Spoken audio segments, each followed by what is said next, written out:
Hi hello எல்லாரும் எப்படி இருக்கீங்க? இன்னைக்கு வீடியோவில் நான் குழந்தைங்களுக்கான பிரேக்ஃபாஸ்ட் ஐடியாஸ் தான் காமிக்க போகிறேன். இது வந்து 1லேருந்து 3 வயசு, ஏன் 5 வயசு குழந்தைங்களுக்கு கூட இந்த மாதிரி பிரேக்ஃபாஸ்ட் செஞ்சு கொடுத்தீங்கன்னா ரொம்ப விரும்பி சாப்பிடுவாங்க. 7 நாளைக்கு ஒரு வாரத்துக்கு தேவையான பிரேக்ஃபாஸ்ட் ஐடியாஸை நான் இந்த வீடியோவில் ஃபுல்லாக அப்லோட் பண்ணியிருக்கேன். ஃபஸ்ட்டு நான் செய்ய போகிறது வந்து கேரட் பேன்கேக்ஸ்.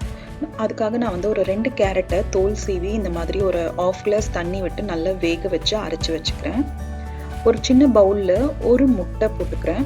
அது கூட அந்த முட்டையை நல்லா அடித்ததுக்கு அப்புறமா அதில் கொஞ்சம் தேவையான அளவுக்கு உப்பு, 1 ஸ்பூன் அளவுக்கு ஜாகரி, நீங்கள் இல்லைன்னா சுகர் கூட சேர்த்துக்கலாம். நான் இன்னைக்கு வந்து ஜாகரி பவுடர் சேர்த்துக்கிட்டேன். இதை நல்லா நம்ம அடிச்சுக்கிட்டு இதில் வந்து வேக வச்சு அரைச்சி வச்சுருக்க அந்த கேரட் பியூரியும் வந்து நான் இதில் சேர்த்துக்கிறேன். இந்த கேரட் வந்து நீங்கள் குழந்தைங்க டைரெக்டாக உங்களுக்கு கொடுத்தா சாப்பிட மாட்டாங்கன்ற டைமில் இந்த மாதிரி நீங்கள் எல்லாத்தையும் மிக்ஸ் பண்ணி கொடுத்தீங்கன்னா அவங்களுக்கே தெரியாமல் அவங்க வந்து வெஜிடபிள்ஸ் நிறைய எடுத்துப்பாங்க. அப்புறம் இதில் வந்து நான் வந்து கோதுமை மாவு 1/2 கப் சேர்த்துக்கிறேன். நீங்கள் மைதா கூட சேர்த்துக்கலாம். இது குழந்தைங்களுக்குன்றதுனால கோதுமை மாவு. அதுக்கப்புறம் 1/2 ஸ்பூன் வந்து பேக்கிங் பவுடர், 1/2 கப் பால். இது எல்லாத்தையும் சேர்த்து நல்லா அதை வந்து நம்ம கொஞ்சம் திக்கான அளவுக்கு நம்ம கரைச்சி வச்சுக்கலாம். இந்த மாதிரி கன்சிஸ்டன்சி இருந்தால் போதும். இதில் ஒரு கை நிறைய வந்து ரைசன், உங்களுக்கு என்ன நட்ஸோ குழந்தைங்களுக்கு பிடிக்குமோ நீங்கள் அதை சேர்த்துக்கலாம். இது எல்லாத்தையும் நல்லா சேர்த்து கலரி வச்சுக்கலாம். ஒரு நான்ஸ்டிக் பேனில் ஆயிலில் க்ரீஸ் பண்ணிவிட்டு இந்த பேன் கேக் வந்து கொஞ்சம் தடியாக சின்னதாக நீங்கள் வந்து சுட்டு எடுத்துக்கலாம். அவ்வளோதான். ரொம்ப டேஸ்ட்டாக இருக்கும், ரொம்ப சாஃப்டாக இருக்கும். குழந்தைங்க ரொம்ப விரும்பி சாப்பிடுவாங்க. இது 2 சைடும் நம்ம நல்லா வெந்ததுக்கப்புறம் அதை ஒரு பிளேட்டில் வச்சுட்டு இது மேலே கொஞ்சம் டேஸ்ட்டுக்காக லைட்டாக வந்து ஹனியை ட்ரிசல் பண்ணி கொடுத்தோன்னா குழந்தைங்க ரொம்ப விரும்பி சாப்பிடுவாங்க. இது வந்து ஆப்ஷனல். நம்ம ஏற்கனவே ஜாகரி பவுடரும் சேர்த்துருக்கோம், அதில் திராட்சையும் போட்டிருக்கோம். அதுக்கப்புறம் இந்த ஹனி வந்து அடிஷ்னல் தான். என் பையனுக்கு அது வந்து ரொம்ப பிடிச்சிருந்தது. ஹனி போட்டிருந்ததுனால அவர் வந்து ஃபஸ்ட்டு டேஸ்ட் பண்ணார், நல்லா இருக்கணுன்னே அதுக்கப்புறம் ஃபுல்லாக சாப்பிட்டுட்டாரு. நெக்ஸ்ட்டு நம்ம பார்க்க போகிறது வந்து ராகி ஸ்வீட் களி. இது ரொம்ப சிம்பிள், ஆனால் ரொம்ப ஹெல்தி குழந்தைங்களுக்கு. இன்றைக்கி வந்து 3 டேபிள் ஸ்பூன் அளவுக்கு ராகி மாவு எடுத்துக்கிறேன்.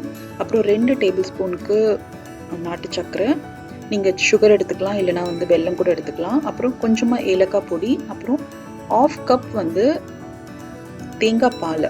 இது எல்லாத்தையும் சேர்த்து எந்த உருண்டையும் இல்லாமல் கட்டியும் இல்லாமல் நீங்கள் நல்லா கிளியராக அதை வந்து கரைச்சிக்கோங்க. அதுக்கப்புறம் ஒரு நான்ஸ்டிக் பேனில் கொஞ்சமாக வந்து நான் 1 ஸ்பூன் அளவுக்கு இன்றைக்கி தேங்காய் எண்ணெய் சேர்த்துருக்கேன். நீங்கள் வந்து நெய் கூட சேர்த்துக்கலாம். தேங்காய் எண்ணெய் வந்து ரொம்ப வாசனையாக இருக்கும் இந்த ராகியோட சேர்ந்ததுன்னா, அதனால் நான் இன்றைக்கி தேங்காய் எண்ணெய் எடுத்துக்கிறேன். அது கூட நம்ம இந்த கரைச்சி வச்சுருக்க ராகி மாவை வந்து அதில் சேர்த்து ரொம்ப ஸ்லோவில் வச்சு நல்லா கைவிடாமல் கலரிக்கிட்டே இருக்கணும். கொஞ்சம் கலராமல் விட்டோன்னா கூட வந்து உருண்டை ஆகிடும். ஸோ ஸ்லோவில் வச்சு நல்லா கைவிடாமல் கலரிக்கிட்டே இருந்தோன்னா அது நல்லா இறுகி வரும். ஒரு 4 to 5 மினிட்ஸ் இந்த மாதிரி விடாமல் கலரிக்கிட்டே இருக்கணும். அப்போ வந்து நமக்கு நல்ல அதெல்லாம் சேர்ந்து பேனில் எங்கேயும் ஒட்டாமல் நல்ல இறுகி அல்வா மாதிரி வரும். அந்த ஸ்டேஜ் வர வரைக்கும் நம்ம நல்லா கலரிக்கலாம். இந்த மாதிரி ஒரு 5 மினிட்ஸ் கழித்து நம்ம கைவிடாமல் கலரிக்கிட்டே இருந்தோன்னா நல்லா நமக்கு எல்லாம் இறுகி நல்லா வெந்து எல்லாம் பேனில் எதுவும் ஒட்டாமல் எல்லாம் சேர்ந்த மாதிரி வரும்.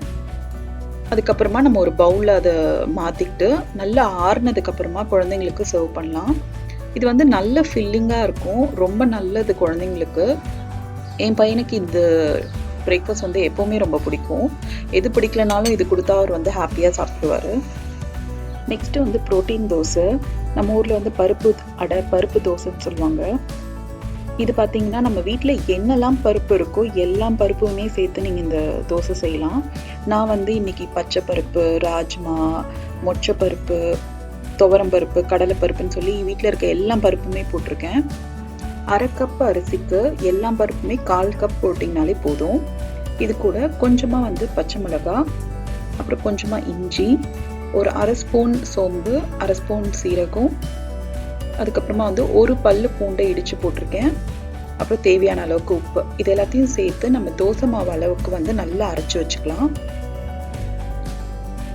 இது கூட நான் வந்து தாளித்து போட்டிருக்கேன். வெங்காயம், கடுகு, சீரகம், உளுந்து பருப்பு, அப்புறம் வெங்காயம், பச்சை மிளகாய் போட்டு நல்லா எண்ணெயில் வதக்கி அது வந்து இந்த மாவோடு சேர்த்தாச்சு.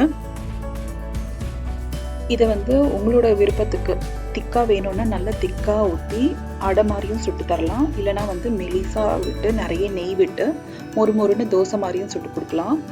எப்பவுமே குழந்தைங்களுக்கு வந்து மொறுமொறுன்னு இருந்தால் ரொம்ப பிடிக்கும். மெலிசா தோசைக்கல்லில் நல்லா ஊற்றிட்டு அதில் கொஞ்சம் நிறைய நெய் ஊற்றுறீங்கன்னா நல்ல மொறுமொறுன்னு வரும். இது கூட நீங்கள் வந்து தேங்காய் சட்னி இல்லைனா வந்து ஜாம் இல்லை ஹனின்ட்டு எது வேணாலும் கொடுத்து சர்வ் பண்ணலாம். இந்த மாதிரி வீக்லி ஒன்ஸ் நம்ம செஞ்சு கொடுத்தாலே போதும், அவங்களுக்கு தேவையான அயன் ப்ரோட்டீன் எல்லாம் இந்த தோசையிலேயே கிடச்சிரும். அடுத்தது வந்து ரொம்ப சிம்பிளான சர்ப்ரைஸ் மினி இட்லிஸ். நம்ம வீட்லேயே இருக்க சிம்பிளான இட்லி பேட்டரை வச்சு அவங்களுக்கு அதில் கொஞ்சம் சர்ப்ரைஸ் எலிமெண்ட்டை நம்ம வச்சோன்னா அவங்க வந்து ரொம்ப குஷியாயிடுவாங்க. அவங்களுக்கு நெக்ஸ்ட் என்ன இட்லிக்குள்ளே இருக்க போதுங்கிற சர்ப்ரைஸ்லேயே வந்து இட்லி கடக்கடன்னு உள்ளே போயிடும். ஸோ நான் வந்து இன்றைக்கி மினி இட்லி தட்டில் வந்து எண்ணெய் இல்லைனா வந்து கீ நீங்கள் எதுனாலும் க்ரீஸ் பண்ணிக்கலாம். அதில் வந்து குட்டி குட்டி அழகாக இட்லி ஊற்றிட்டு இதில் வந்து உங்கள் குழந்தைங்களுக்கு என்ன நட்ஸ் பிடிக்குமோ அதை வந்து நீங்கள் குட்டி குட்டியாக உடைச்சி அந்த எல்லா இட்லிக்குள்ளேயும் வந்து மறைச்சி வச்சுருங்க. ஒரே நட்டாக எடுத்துக்காதீங்க. முந்திரினா முந்திரி மட்டும் எடுத்துக்காதீங்க. கொஞ்சம் வெரைட்டியாக நீங்கள் எடுத்துக்கிட்டால் தான் அவங்களுக்கு வந்து எந்த இட்லிக்குள்ளே என்ன இருக்க போதுங்கிற சர்ப்ரைஸில் வந்து அவங்க கடகடன்னு இட்லி சாப்பிடுவாங்க.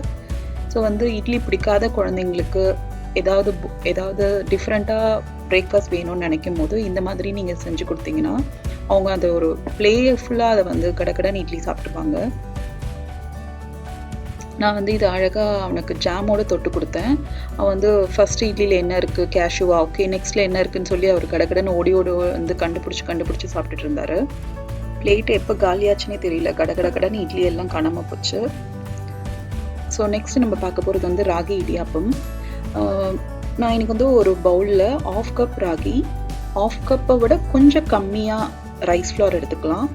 அப்புறம் தேவையான அளவுக்கு உப்பு போட்டு இதை எல்லாத்தையும் வந்து நல்லா கலந்து கொதிக்கிற தண்ணி நல்லா கொதிக்கணும். அந்த மாதிரி கொதிக்கிற தண்ணியில் இடியாப்ப மாவை வந்து நம்ம எந்த பதத்துக்கு பிசைஞ்சுப்போமோ அந்த மாதிரி இடியாப்ப குழாயில் வந்து அந்த ராகி மாவை போட்டு நீங்கள் இட்லி தட்டிலே கூட இந்த வந்து செஞ்சுக்கலாம். ரொம்ப சிம்பிளாக ரொம்ப டைம் எடுத்துக்காமல் சிம்பிளாக உங்களுக்கு ஹெல்த்தியாக கொடுக்கணுன்னும் போது இந்த மாதிரி நீங்கள் ஆப்ஷன் சூஸ் பண்ணிக்கலாம். அவ்வளோதான், ஒரு மேக்ஸிமம் 10 மினிட்ஸில் நமக்கு வந்து ரொம்ப ஹெல்த்தியான ராகி இடியாப்பம் ரெடி ஆயிடுச்சு. இதை வந்து ஒரு 6லேருந்து 7 மினிட்ஸ் நம்ம வேக வச்சோன்னா அவ்வளோதான், சுட சுட சூப்பராக சாஃப்டான இடியாப்பம் ரெடி ஆயிடுச்சு. இது கூட நீங்கள் வந்து என்ன மாதிரி சைட் டிஷ் கொடுத்தாலும் அவங்க நல்லா சாப்பிடுவாங்க. என் பையனுக்கு வந்து இது கூட நான் வந்து கொஞ்சம் வெல்லம், துருவின தேங்காய், அப்புறம் கொஞ்சம் நெய் விட்டு பிசைஞ்சு கொடுத்தேன்னா ரொம்ப நல்லா சாப்பிடுவான். ஸோ வந்து டைம் இல்லாத நேரத்தில் அவங்களுக்கு ஹெல்த்தியாக கொடுக்கணும்னு நினைக்கும் போது இந்த மாதிரி சிம்பிளான ஹெல்த்தியான பிரேக்ஃபாஸ்ட்டை நம்ம வந்து சூஸ் பண்ணோன்னா குழந்தைங்க வந்து போர் அடிக்காமல் ஈஸியாக ஹாப்பியாக சாப்பிட்றதுக்கு ரொம்ப நல்லாயிருக்கும். நெக்ஸ்ட் நம்ம பார்க்க போகிறது வந்து ஸ்பீனச் பனியாரம். ஃபஸ்ட்டு வந்து ஸ்பீனச் ஒரு கை நிறைய ஸ்பீனச்சை வந்து நான் கொஞ்சம் எண்ணெயில் வதக்கி தண்ணி விட்டு வேக வச்சுக்கிறேன். இதை வந்து நம்ம ஒரு மிக்ஸி ஜாரில் போட்டு பியூரி மாதிரி அரைச்சி வச்சுப்போம். இதை பச்சையாக சேர்க்கலாம், பட் டைஜஷன் ப்ராப்ளம் வரக்கூடாதுன்றதுக்காக நான் வதக்கி பியூரி மாதிரி அரைச்சி வச்சுக்கிறேன். இதே பேனில் கொஞ்சம் நெய் விட்டு கொஞ்சம் கடுகு, கொஞ்சம் கடலைப்பருப்பு, உளுத்தம்பருப்பு, கொஞ்சமாக பச்சை மிளகாய், ஒரு பாதி வெங்காயம், அப்புறம் ஒரு 4லேருந்து 5 முந்திரி போட்டு நல்லா வதக்கி வச்சுக்கலாம். ஒரு 1/2 கப் இட்லி மாவில் 4 டேபிள் ஸ்பூன் அளவுக்கு ரவை, அதுக்கப்புறம் நம்ம அரைச்சி வச்சுருக்க இந்த ஸ்பீனச் பியூரியும் அதில் சேர்த்துக்கலாம். அப்புறம் நம்ம வதக்கி வச்சுருக்க இந்த வெங்காயம், முந்திரி எல்லாத்தையும் இதில் சேர்த்து இந்த மாவை நல்லா கலரி நம்ம குழிப்பணியார கல்லை வந்து காய வச்சு அதில் கொஞ்சம் கொஞ்சமாக எண்ணெய் விட்டு, எண்ணெய்க்கு பதிலாக நீங்கள் நெய் கூட சேர்த்துக்கலாம். நம்ம இந்த கலந்து வச்சுருக்க இந்த ஸ்பீனச் பனியார மாவு அதில் சேர்த்து 2 சைடும் நல்ல ப்ரௌன் கலரில் வர வரைக்கும் அழகாக சுட்டு எடுத்துட வேண்டியது தான். 5 மினிட்ஸில் இது வெந்துடும். உள்ளே வந்து நல்ல சாஃப்டாக இருக்கும், வெளியே வந்து நல்ல கிறிஸ்பாக இருக்கும். ஸோ இதை வந்து தேங்காய் சட்னி இல்லைனா வந்து வேறு எந்த சட்னியாக இருந்தாலும், கார சட்னியாக இருந்தாலும் ஓகே, குழந்தைங்களுக்கு ரொம்ப பிடிக்கும். நல்ல மொறுன்னு சுட்டு கொடுத்தீங்கன்னா ரொம்ப நல்லா சாப்பிடுவாங்க. அடுத்தது வந்து பீட்ரூட் இடியாப்பம். நிறைய குழந்தைங்களுக்கு வந்து பீட்ரூட் பிடிக்காது. பீட்ரூட் சாதம், பீட்ரூட் பொரியல்னு எது கொடுத்தாலும் சாப்பிட மாட்டாங்க. ஸோ இந்த மாதிரி நீங்கள் செஞ்சு கொடுத்தீங்கன்னா மறைமுகமாக அவங்களுக்கு வந்து பீட்ரூட் சாப்பிட்ட மாதிரி ஆகிடும். ஸோ பீட்ரூட்டை வந்து நான் பச்சையாக அரைச்சி அதை வந்து இந்த மாதிரி வடிகட்டி வெறும் ஜூஸை மட்டும் எடுத்துக்கிறேன். ஒரு சாஸ் பேனில் அந்த வடிகட்டின ஜூஸை நல்ல தண்ணி விட்டு கொதிக்க வச்சுக்கலாம். அதுக்கப்புறம் 1 கப் அளவுக்கு இடியாப்ப மாவு, அதில் கொஞ்சம் தேவையான அளவுக்கு உப்பு சேர்த்துக்கிட்டு இந்த பீட்ரூட் ஜூஸ் தண்ணியை நம்ம கொதிக்க வச்சுருக்கோம் இல்லையா, அதை நல்லா கொதிக்க வந்து இதில் சேர்த்து நல்ல இடியாப்ப மாவு அளவுக்கு கொஞ்சம் சாஃப்டாக நம்ம பிசைஞ்சு வச்சுக்கலாம். இது வந்து அவங்களுக்கு பார்க்குறதுக்கு நல்ல கலர்ஃபுல்லாகவும் இருக்கும். அவங்களுக்கு அந்த பீட்ரூட் அதில் இருக்குன்னே தெரியாது. பட் நல்ல ஹெல்த்தியாக பீட்ரூட் அவங்களுக்கு கிடைக்க வேண்டிய சத்து எல்லாமே வந்து இது மூலியமாக கிடச்சிரும். இட்லி தட்டிலேயே வந்து ஃபுல்லாக இடியாப்பம் பிழிஞ்சிட்டு அதை ஒரு 5 to 7 minutes நம்ம வேக வச்சோம்னா சூப்பராக பிங்க் கலரில் பீட்ரூட் இடியாப்பம் ரெடி ஆயிரும். நீங்கள் இதுக்கு வந்து வெஜிடபிள் குருமா, இல்லை வந்து சட்னி, இல்லை வெறும் இடியாப்பத்திலேயே சுகர், இல்லைனா வந்து தேங்காய் பால் அந்த மாதிரி சேர்த்து கூட நீங்கள் வந்து உங்கள் குழந்தைங்களுக்கு கொடுக்கலாம். நான் வந்து என் குழந்தைக்கு அந்த பீட்ரூட் இடியாப்பத்தை நல்லா பிச்சு போட்டு அதில் கொஞ்சம் தேங்காய், கொஞ்சம் வெல்லம், கொஞ்சம் நெய் போட்டு கொடுப்பேன். அவனுக்கு அது ரொம்ப பிடிக்கும், விரும்பி சாப்பிடுவான்.